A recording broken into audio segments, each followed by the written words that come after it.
Mr. Bannon's podcasts, podcast number 2, Product Design Analysis. The area of product design analysis leads on from identifying a need or problem and starting to think about the brief. Product design analysis allows us to gain a larger picture of what has to be designed and made.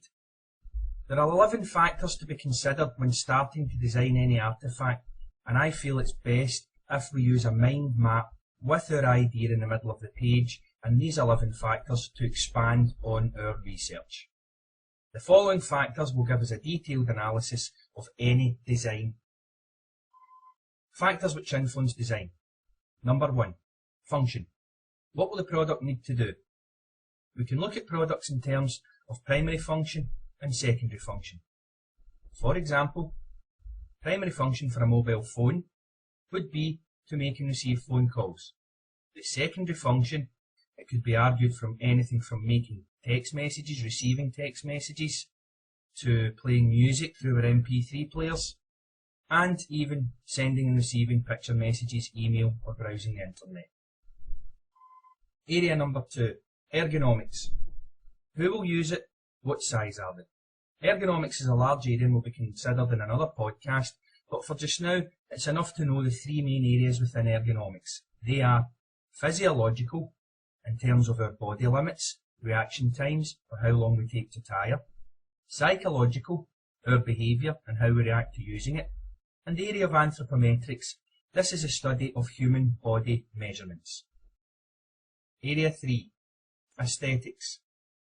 Aesthetics deals with what the product will look like, and we consider this in terms of its size, its texture, its colour, its shape, which is in 2 dimensions, and its form in 3 dimensions. Area 4, the environment.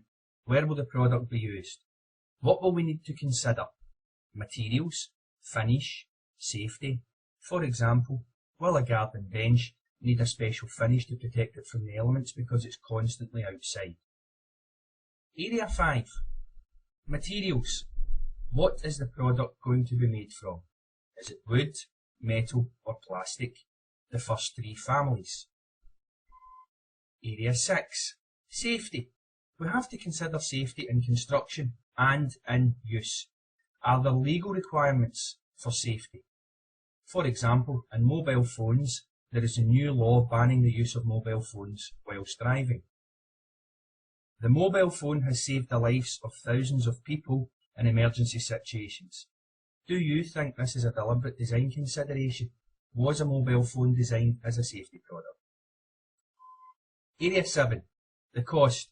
How much will the product be? This is strongly influenced by materials used, manufacturing time, if you have to buy parts in, the client or user group, or the marketplace the product will be sold. What about the other design considerations in the analysis?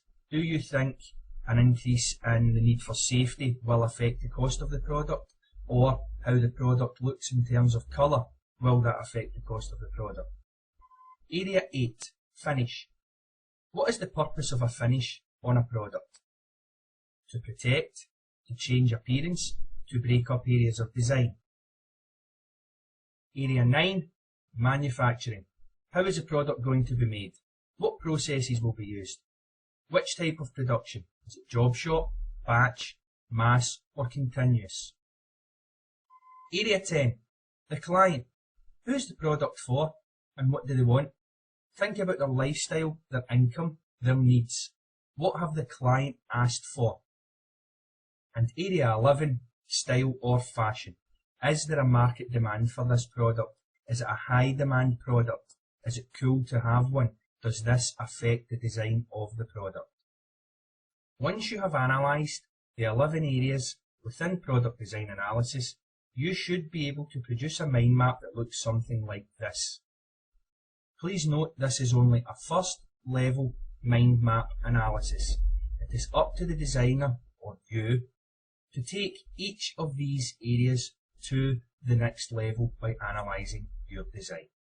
So to conclude this podcast, now that we can perform an analysis of everyday products, we can use this technique as a building block for all our projects within craft and design.